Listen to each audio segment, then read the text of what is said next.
On April 4th, we will experience the last station retrograde of Saturn in Sagittarius.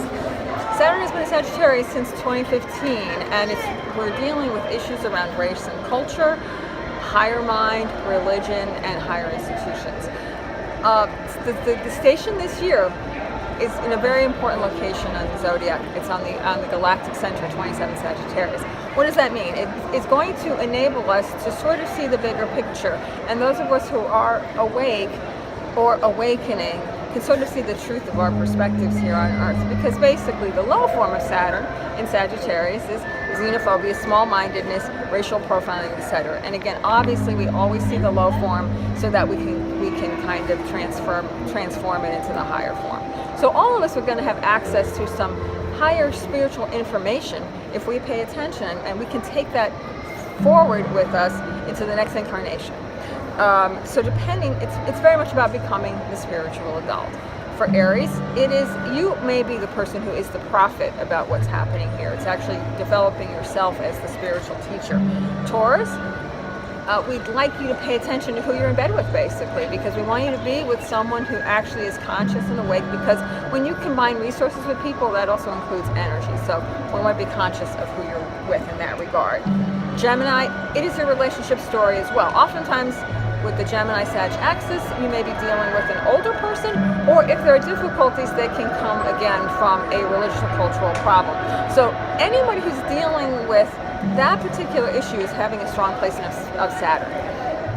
Cancer, it's very much about your work and finding the right work. And to some degree, actually, it sounds odd, but we want you to surrender to something that really feels connected to you. Leo, continuing with imbuing yourself with this collective spirit, because Leo, again, in its highest form, is about the divine inner child. And therefore, if you are connected to Source, you will be able to express that.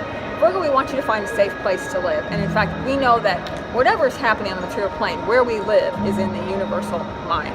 And so therefore, if you feel confident and secure that you are connected to Source, you can actually provide a lot of comfort in the world these days. Libra, we want you to connect with your like-minded soul. So a lot of this is going to be more alternative communities, spiritual communities. It can also be people who are speaking up for people's rights, because Sagittarius is also trying to show you the truth in the way. Capricorn, Sagittarius, for Capricorn, has a very sort of, oftentimes will feel very much connected to societal expectations. So Sagittarius is saying, no, you know what, break those walls down, get in touch with God in your own way, because that's where your strength lies, not in institutions. Aquarius, it's very similar again to Sagittarius. So for Aquarius, it's finding your like-minded tribe. And if you're really going to be involved in the world in a group-like way, make sure you're involved with a group that has your ideals. Lastly, Pisces, it's kind of like this Sag for you is being the professional. Sag for you is being the boss. So as long as you're operating from a place of integrity, you're going to do very well. For Pisces right now, your career house is highly activated. You can really step in some great power. So we may experience some obstacles to the truth, and that's exactly why we may have difficulties at this station. But if we can understand this is one more piece, one more level that we're trying to work through, the Saturn station can be very enlightening for many of us. I'm Patrice Kamins. Thanks for watching.